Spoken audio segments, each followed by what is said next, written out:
All right. Well, Dr. Lustig, welcome to the FitMind podcast.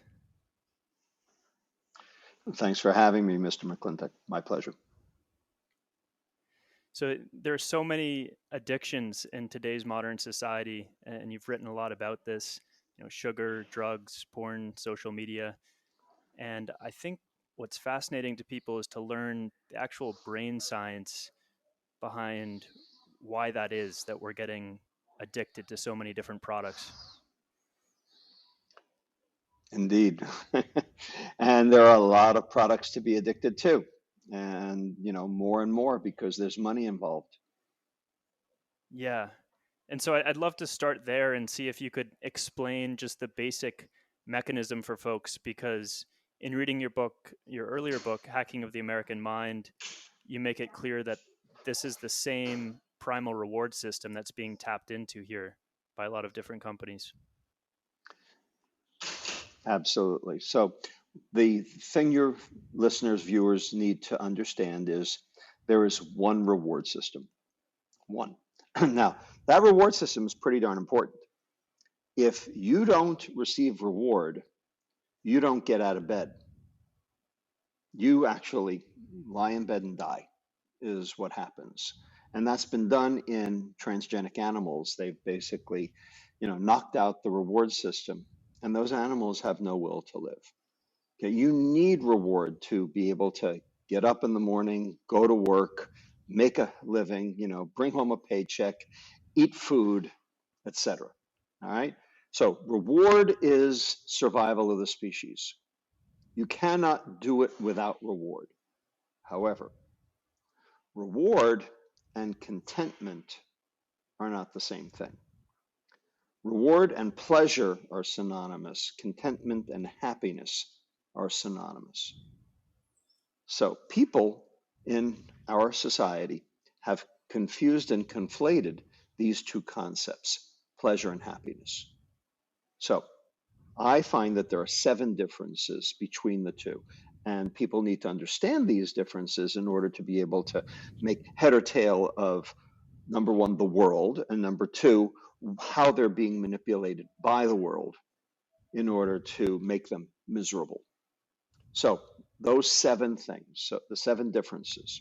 1, pleasure is short term, like a meal. Happiness is long term, like a lifetime. 2, pleasure is visceral. You feel it in your body. Happiness is ethereal. You feel it above the neck. 3, pleasure is taking, like from a casino. Happiness is giving, like Habitat for Humanity. Number 4, pleasure is achieved alone, like a chocolate cake. Happiness is achieved in social groups, like a birthday party.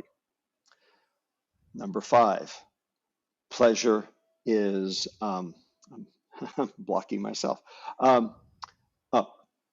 Pleasure is achievable with substances, like, for instance, cocaine, heroin. Happiness is not achievable with substances. Number 6, pleasure, the extremes of pleasure, whether it be substances or behaviors. So substances like cocaine, heroin, nicotine, alcohol, sugar, or behaviors. So shopping, gambling, social media, internet, gaming, pornography. Okay. In the extreme are addictive. There's an aholic after every one of those. Shopaholic, sexaholic, alcoholic, chocoholic, etc. But there's no such thing as being addicted to too much happiness. And number 7, and perhaps the most important for this conversation, pleasure is dopamine and happiness is serotonin. So 2 different neurotransmitters, 2 different areas of the brain, 2 different regulatory pathways, 2 different mechanisms of action, 2 different drivers. So you say, like, so what? Why do we care? Here's why we care. Dopamine is an excitatory neurotransmitter. When dopamine binds to its receptor, the next neuron gets excited. Okay, postsynaptic receptor activation.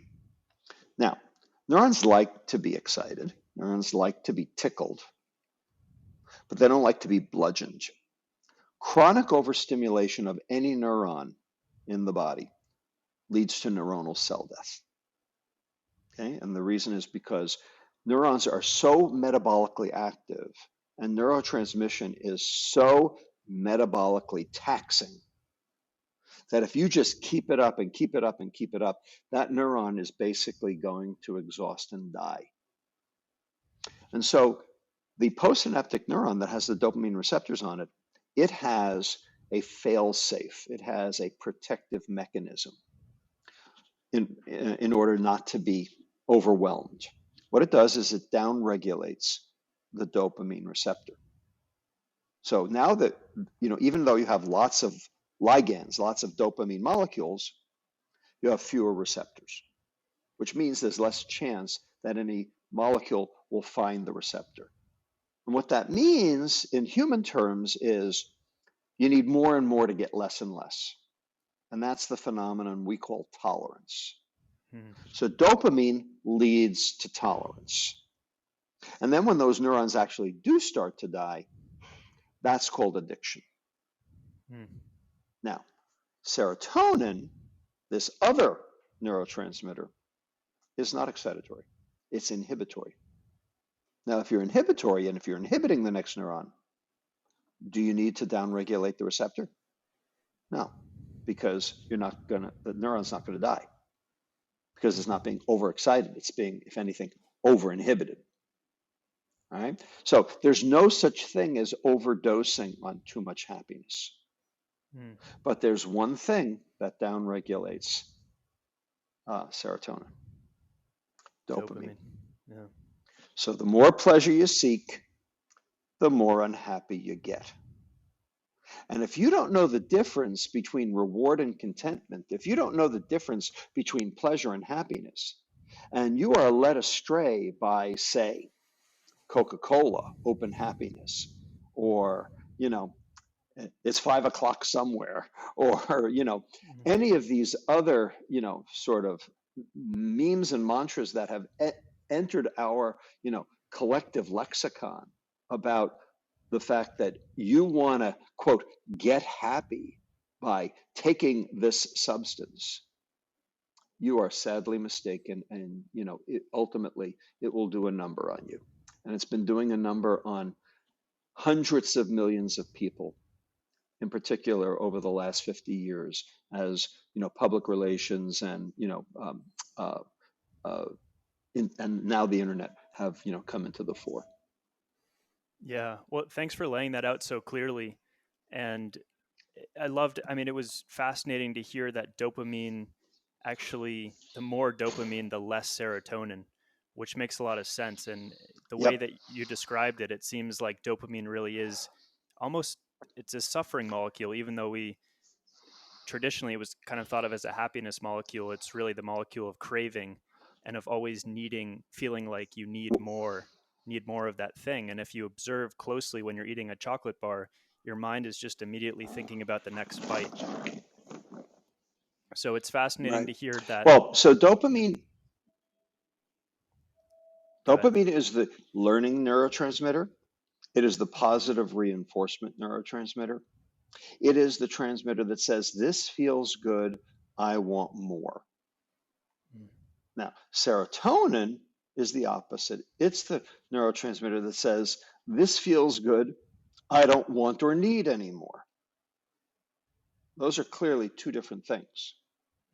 And the problem is, if you don't know the difference, then you are basically subject to continuing to try to reward yourself ad nauseum. Now, there's a third component to this pathway that is absolutely essential, and it's called cortisol. So cortisol is the stress hormone. And what cortisol does, which is particularly important in this story, is it works on this part of your brain right here, the part right behind your forehead, the part right above your eyes, called the prefrontal cortex. And the prefrontal cortex is the part of your brain that keeps you from doing stupid things. I call it the Jiminy Cricket part of your brain, like from Pinocchio.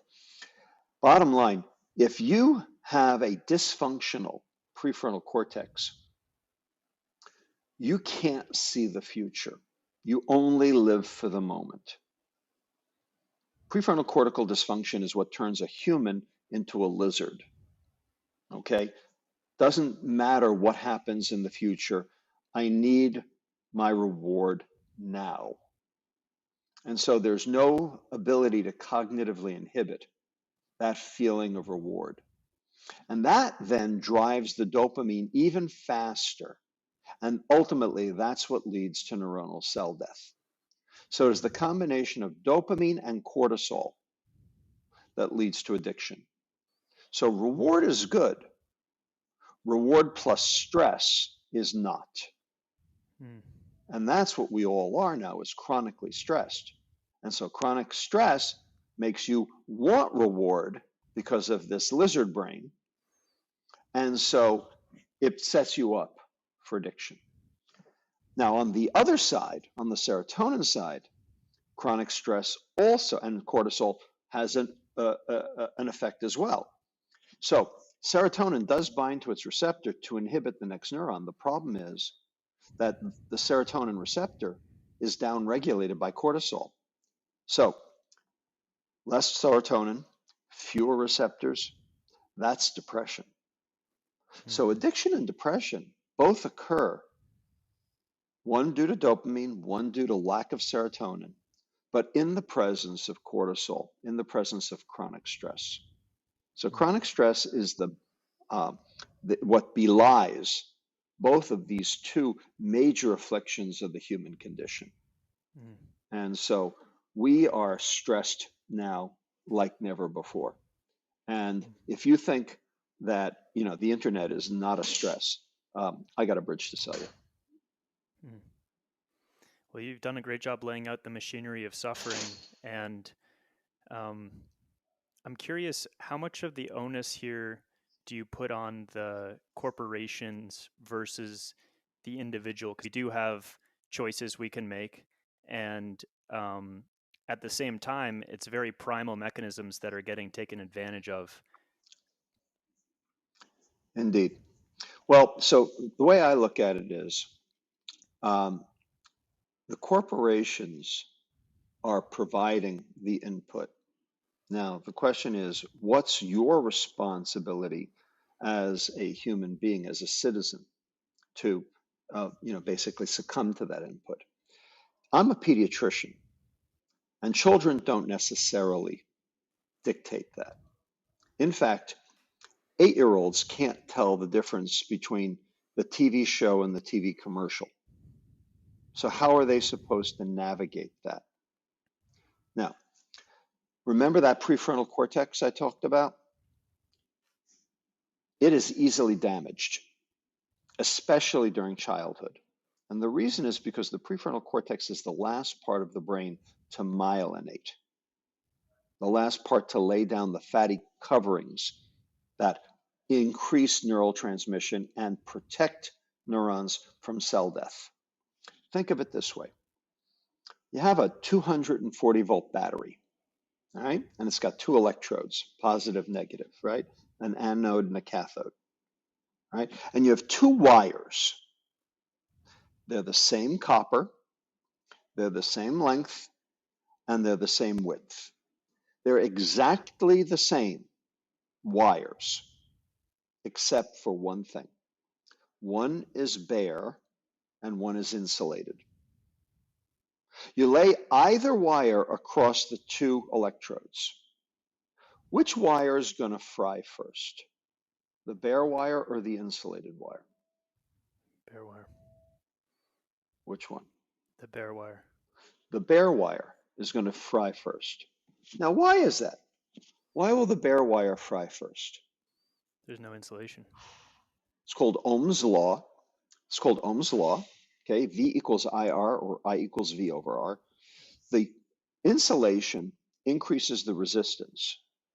Now, the voltage doesn't change. The voltage is 240 volts, but the resistance goes up. So V over R decreases, which means the amperage, I, goes down. And it's the amperage that fries the neuron. In the same way, it's the amperage that fries your house when there's a power surge. All right? That's why, I don't know if you remember fuse boxes. maybe you're too young for that. I remember fuse boxes. They were a little piece of wire inside, and you could, of this thing that, screwed in. And what would happen is if there was a power surge in your house, the wire would fry first, and then the, electricity would go out to the house. And so you'd replace the fuse. All right.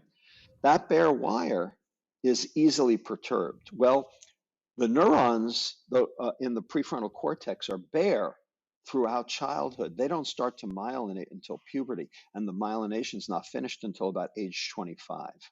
Mm. So if you're a child and you are constantly exposed to consistent and chronic and long-term and nonstop dopamine, what do you think is going to happen to your brain? Pretty fried. And that's what we're seeing. So the question is, do you think that 8-year-olds should have their brains fried? No, of course not. But that's what's happening. Yeah. Well, do they have the presence of forethought? Do they have the capability of assuming personal responsibility Mm. when they can't tell the TV show from the TV commercial? Mm-hmm. This is the problem. This is where things get very sticky. Yeah, the environment. Same thing with marijuana. Mm-hmm. So marijuana is being legalized, all in 7 states now. All right. And what's interesting about marijuana sales, which I find absolutely fascinating, is that in those 7 states, as marijuana sales have gone up, SSRI prescriptions, in other words, antidepressant prescriptions, have gone down commensurately. Mm-hmm. And the reason is very simple. People have chosen one anti-anxiety agent over another, one that they can control versus one their physician has to control, and one they have to apply to insurance for reimbursement. They'd rather smoke it. All right? Now, that's all well and good. However, what we've learned about marijuana is that THC, tetrahydrocannabinol, inhibits the myelinization. It delays the myelinization of that prefrontal cortex. So, is that a good thing for an adolescent? And it's been shown that adolescents who chronically use marijuana have an IQ 8 points lower than than controls. Is this before a certain age? So, yeah, basically before age 18. So the bottom line is these psychoactive substances have effects on our brains that, science has elaborated. And what they show is that we are not, we don't have agency like we thought we did. In fact, these substances control us. Right. Yeah, we've created a really difficult environment. And it occurs to me that part of the problem here is that businesses are capitalizing on and even creating desires and wants instead of solving true needs and with our health in Indeed. mind. Because there's money involved. Right. Right. So is the solution here that people start being more ethical from the business standpoint? Is that one solution we could look to? I mean, are there other things? Well, Yeah. that would be nice. That would be nice. But, I don't rely on the business world, to, quote, do the right thing. Mm. Here, ultimately, this translates into an economic issue as well. And, you can see it very easily. There's a phenomenon in economics called price elasticity. Okay, now, price elasticity says that if for any given substance, if the price goes up 1%, consumption of that substance will go down. And the question is how much. So when a substance is price elastic, then the consumption will go down 1%. So if the price goes up 1%, the consumption will go down 1%. All right. Now, if a substance is price inelastic, if the price goes up 1%, consumption will continue. All the substances that are price inelastic are hedonic substances, stimulate the reward system, stimulate dopamine. So cocaine is price inelastic. When the price goes up, people still need their cocaine. Okay, when the heroin is price inelastic, when the price goes up, they still need their heroin. What about food? Turns out the three most price inelastic substances are fast food, soft drinks, and juice. So what do those three things share in common? Sugar. Mm. Because sugar is a hedonic substance. Sugar stimulates dopamine release. Mm. Sugar, in the extreme, is addictive. And we know this because, after all, how many people come up to you and say, oh, I have a horrible sweet tooth? Mm. That's sugar addiction. Now, they're perfectly okay saying it because it's still socially acceptable and because they're looking for an enabler. They're looking for somebody to go have an ice cream sundae with. Mm. You don't see people coming up to you and saying, I have a horrible cocaine addiction. Mm. That's socially unacceptable. Mm. People don't do that. But for sugar, it's still socially acceptable. Yeah. Conversely, on the other side, what's the most price elastic food stuff? Eggs. Mm. Now, eggs don't have any sugar. Eggs have protein and cholesterol, basically. All right, and they are price elastic. So when the price of eggs go up, people stop eating eggs because there's nothing in an egg that's inherently rewarding, except that eggs have tryptophan, and tryptophan is the precursor to serotonin. Mm. So what it shows you is that the the pursuit of happiness is not something that is related to money. The pursuit of pleasure, on the other hand, is very much related to money. Mm. You can buy pleasure. You can't buy happiness. Mm. And we in America don't understand the difference. Yeah. And just to be clear for listeners, the different substances you've mentioned, everything you've mentioned that's addictive is tapping into this same reward system, the dopaminergic reward system you mentioned at the beginning. Is that right?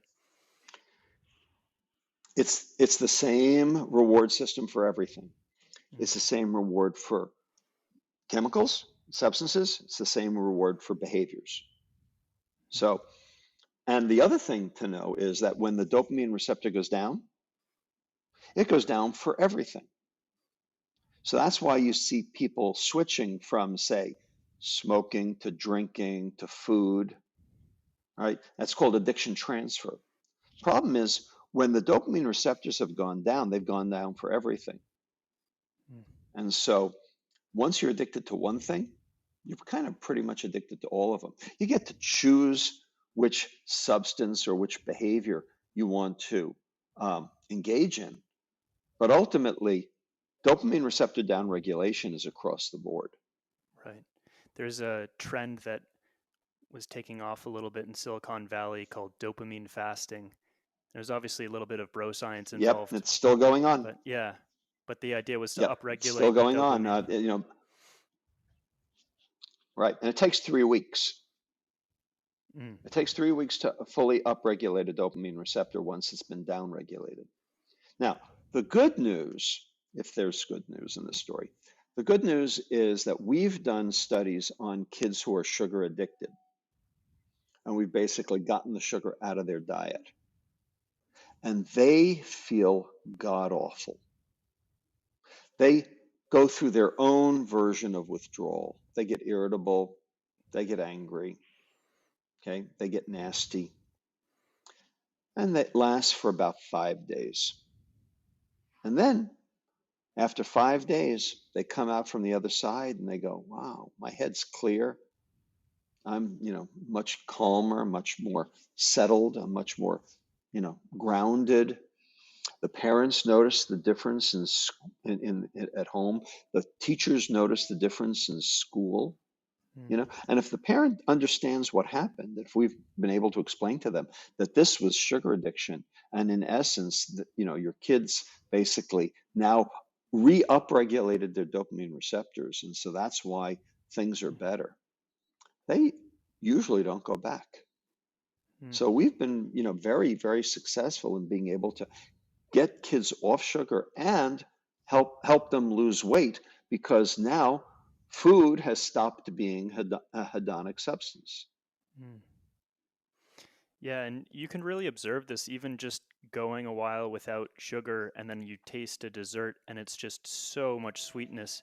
It's like too much. And even a fruit will taste sweet if you haven't had a dessert in a while. And same thing Sure. with other substances. Yeah. Absolutely.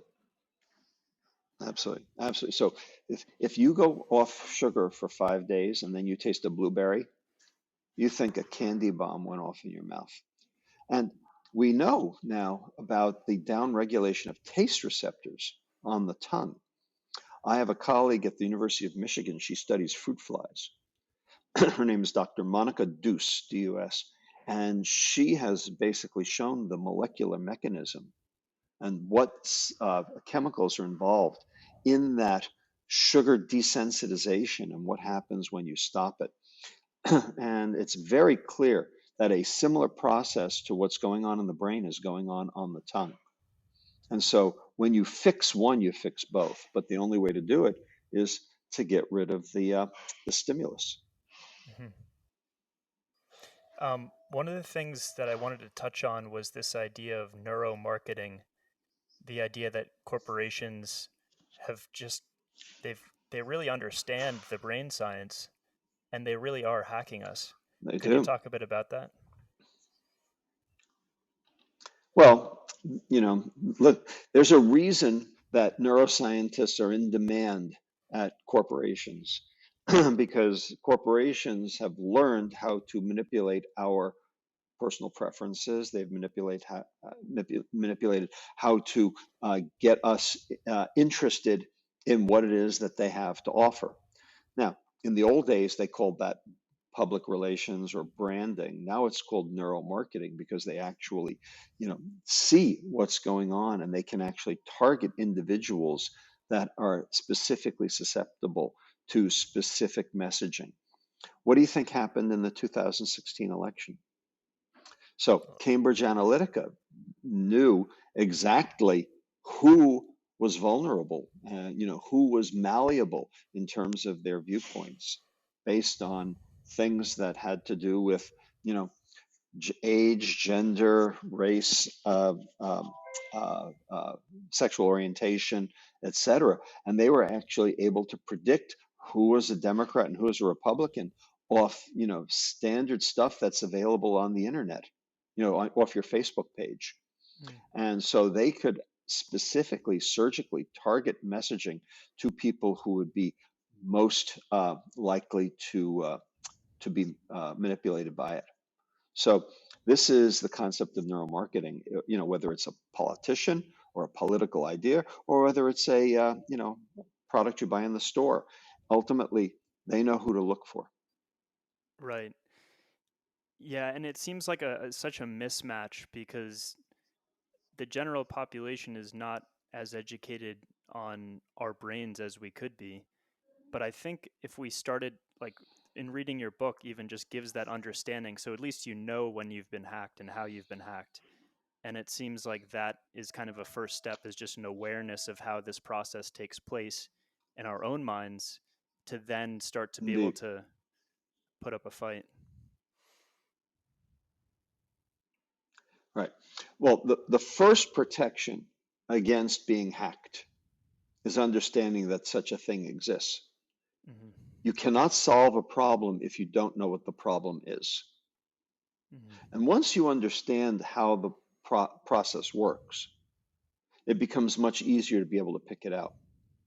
And so you can ultimately protect yourself. There is no way to protect yourself if you don't understand it. And that's the problem with children. Yeah. Because how are you going to teach that to an 8-year old? How are you going to teach that to a 4-year old? How are you going to teach that to a 6-month old? when you stick a spoon of baby food in their mouth, which is loaded with sugar and doesn't need to be, but it's loaded with sugar because that's how the food industry grabs you. We now have an epidemic of obese newborns who have alterations in their tongue dopamine in their tongue taste receptors because of what the mother consumed while the baby was still in utero. Hmm. So, like, how is the kid supposed to even have a chance?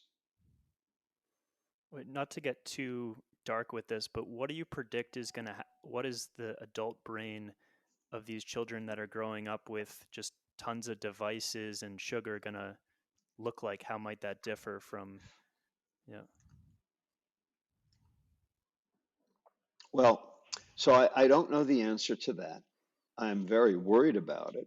Many people are very worried about it. The functional MRI data, it doesn't go back that far, if you will. We're not doing those kinds of fMRI studies on newborns to figure that out.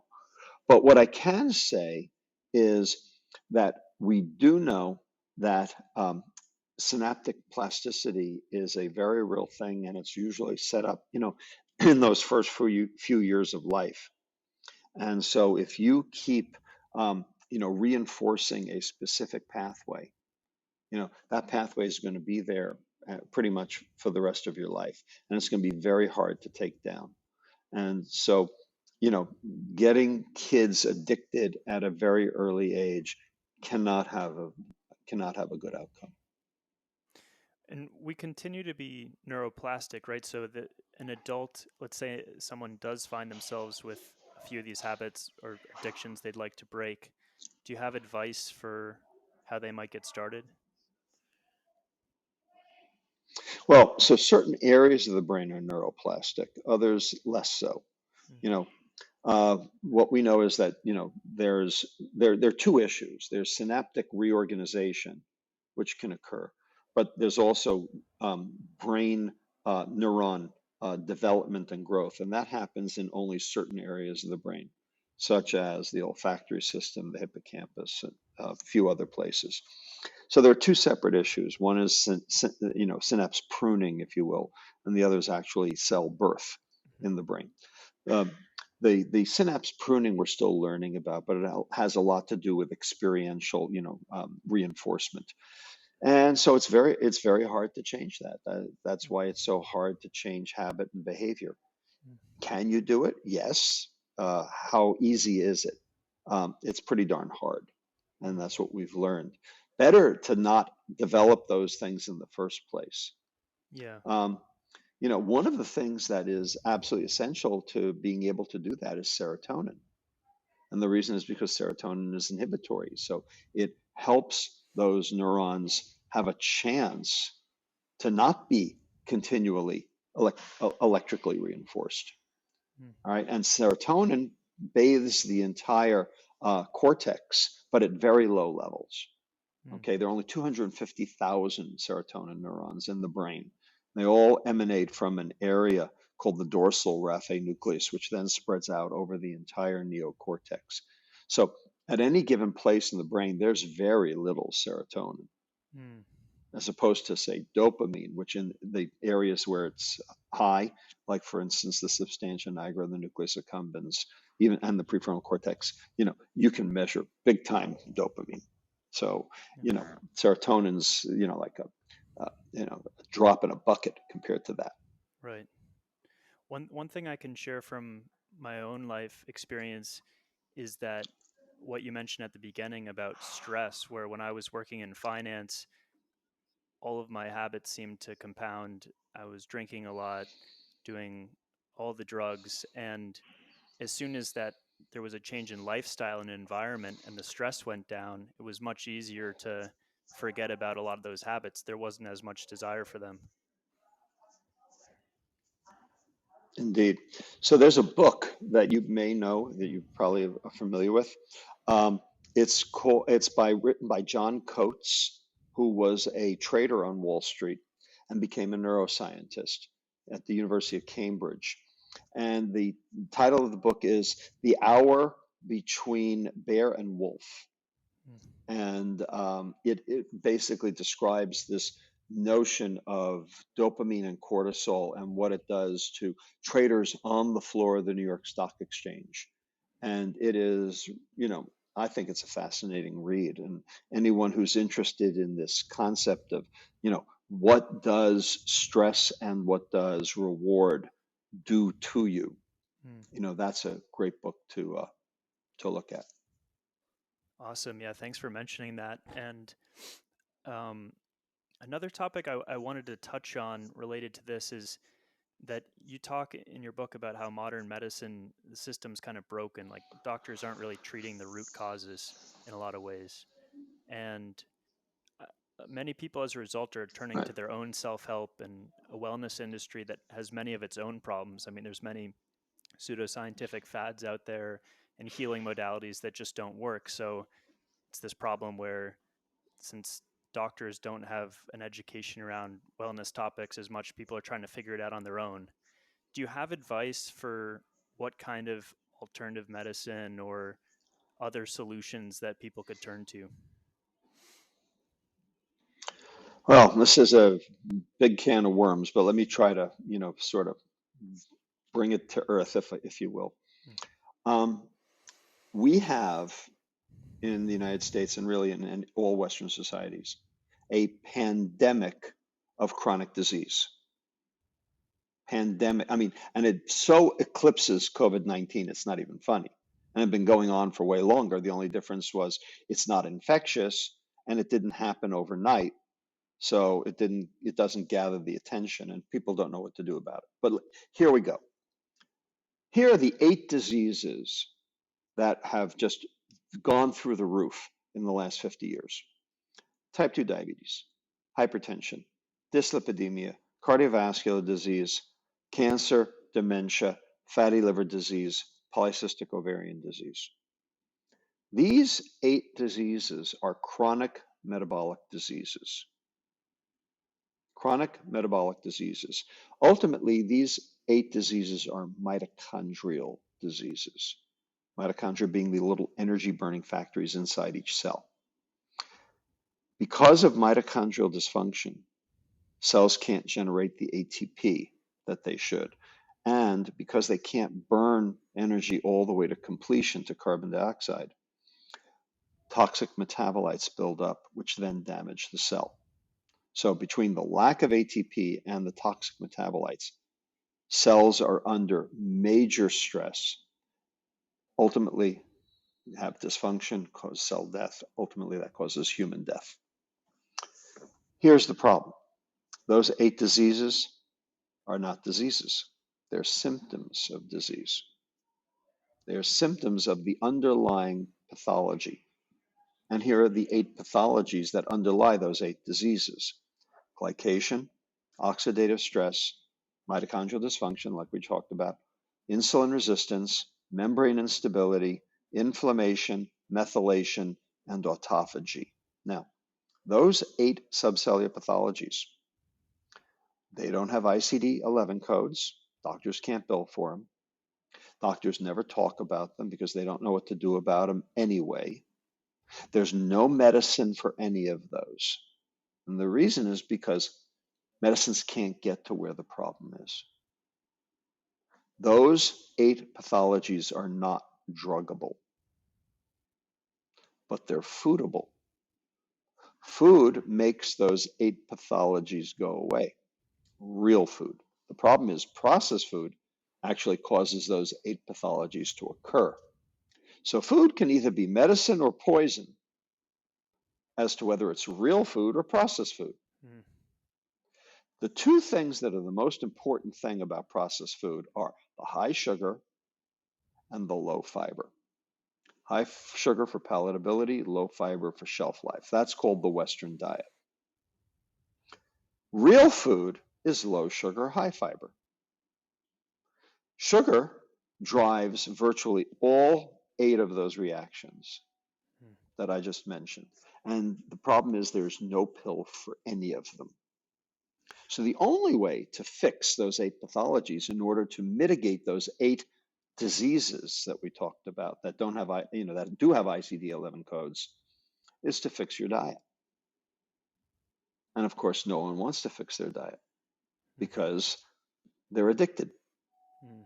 So that's where the vicious cycle comes in of toxicity and addiction, fomenting this chronic disease pandemic. So how do you fix it? Well, unfortunately, what you have to do is you have to fix the food environment. And fixing the food environment means the food industry has to get involved. And the food industry doesn't want to get involved because they're making money hand over fist because of price elasticity, Mm. because they're basically selling you hedonic substances that you'll pay any amount of money for. So, like, why would they want to fix that? So, this is why you need government involved. So, for me, the single most important maneuver to try to fix this toxic food supply we find ourselves in that are causing these 8 subcellular pathologies, which lead to these 8 chronic diseases, which lead to this pandemic of morbidity, mortality, and misery going on all over the world. The single thing, the magic wand, if you will, get rid of food subsidies because we only subsidize the stuff that kills us.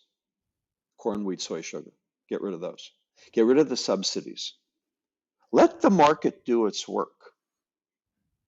Even libertarians can get on board with that because they don't want government in any aspect of our lives.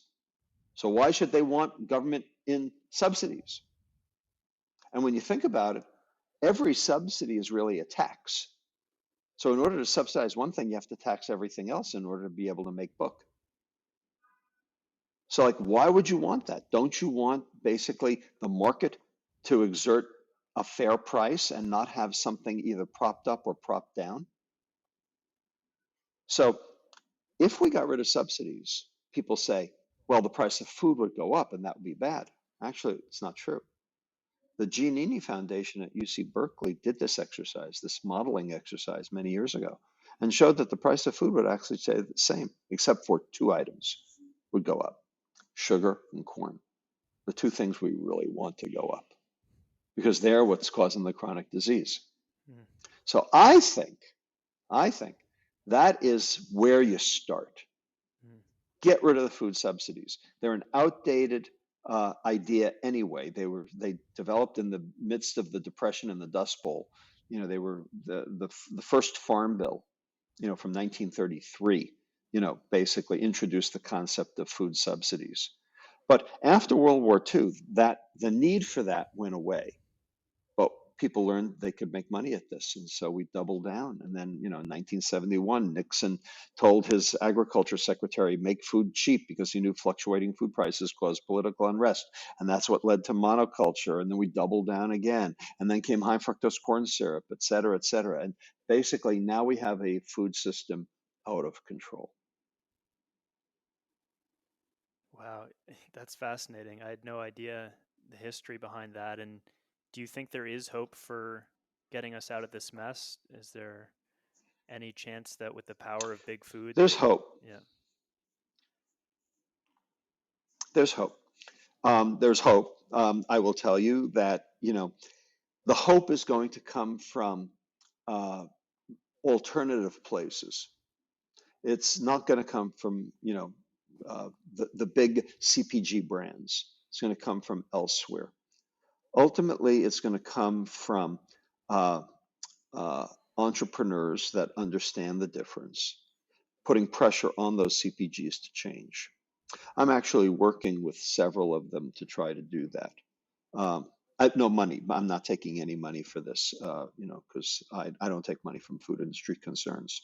But I'm actually trying to, shall we say, position them in a way that they can take advantage of this concept of real food Mm. to try to better society. And I always like to leave listeners with some actionable takeaways. on a individual level, and you talk a bit in Metabolical about the microbiome, like, yeah, what are some related to that or other areas that people could make individual changes? So the first thing people need to understand is what's healthy.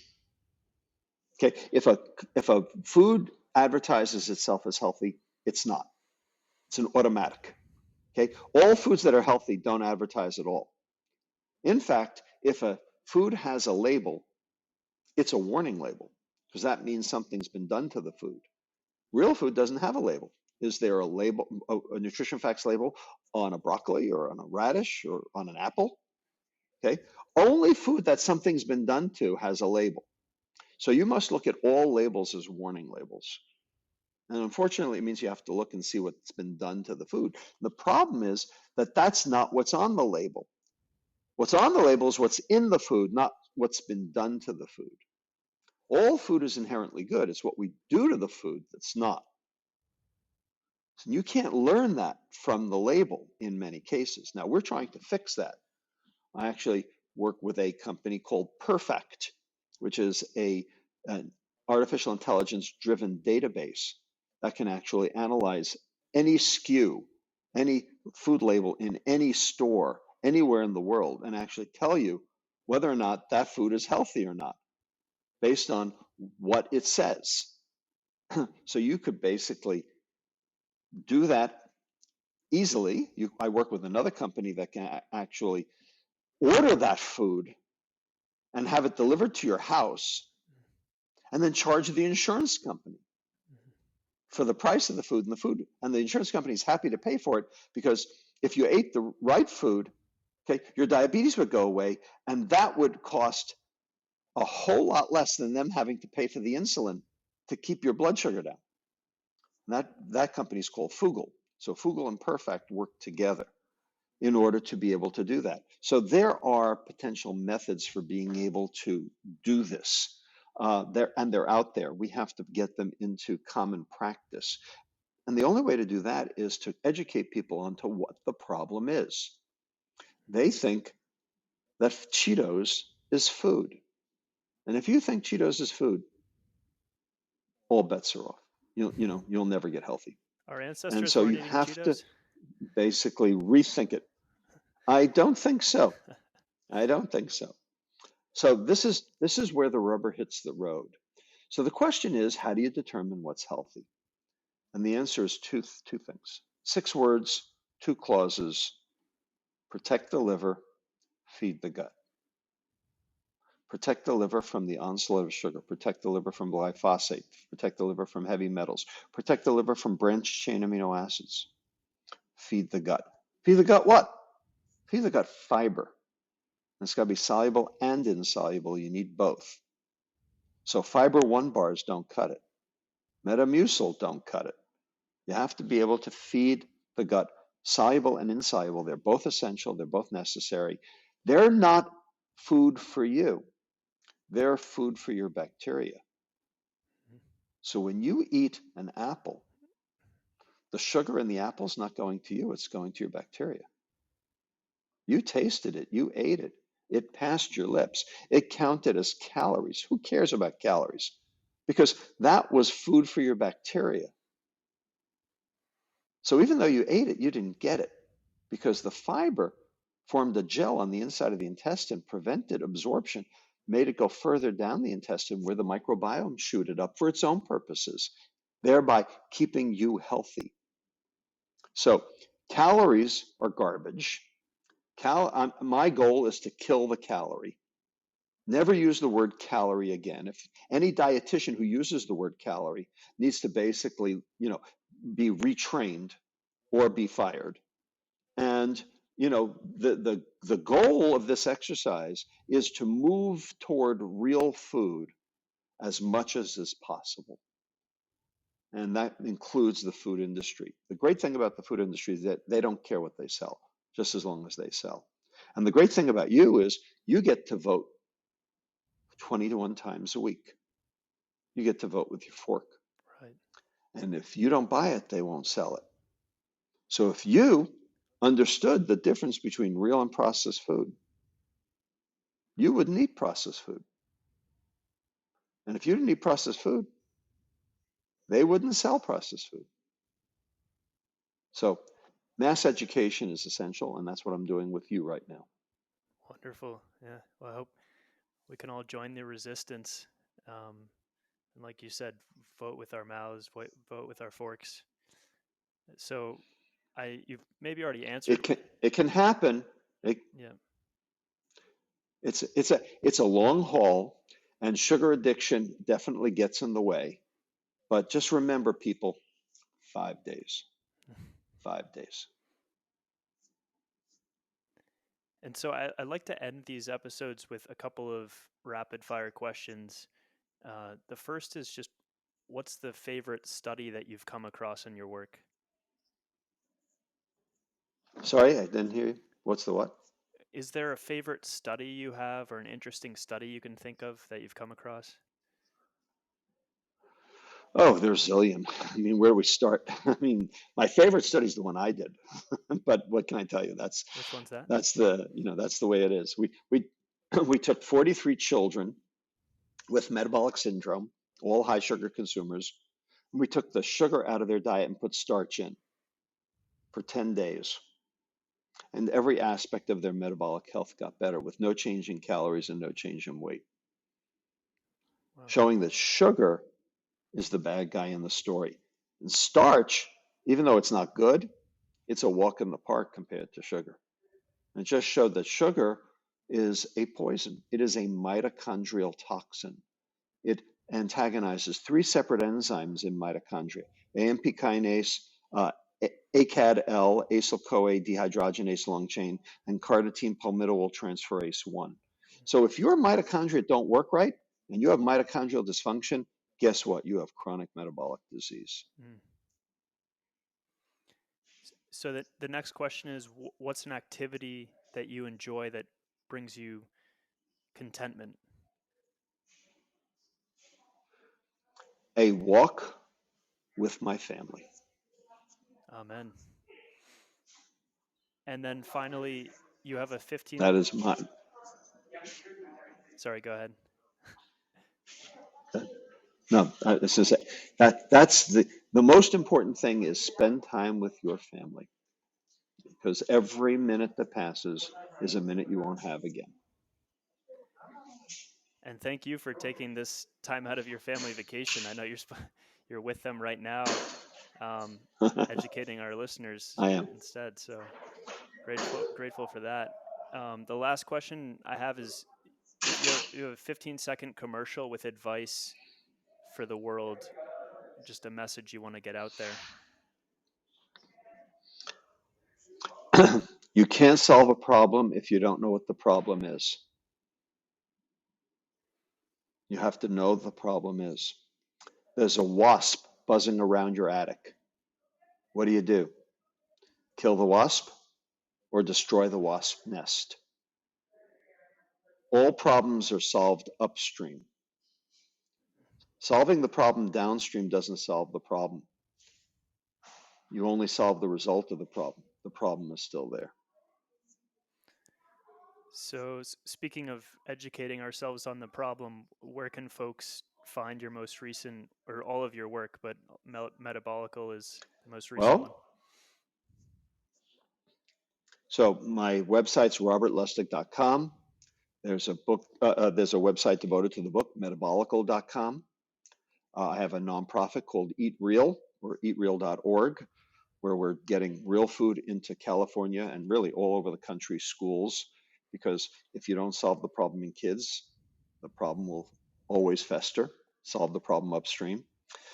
Uh, Hypoglycemia Support Foundation, okay, to try to basically stop the glucose excursions that make people crazy. Uh, there are a whole bunch of resources out there on the internet. You know, the famous Sugar the Bitter Truth now has 13 million views. You know, maybe after people watch this, maybe it'll be 14. Wonderful. Well, thanks so much for sharing all this knowledge and wisdom with us. Really appreciate you coming on the podcast. Well, best of luck to everyone. And, you know, uh, just remember, serotonin and dopamine are not the same. Okay. Look, serotonin is free. I love you could put that on a bumper sticker.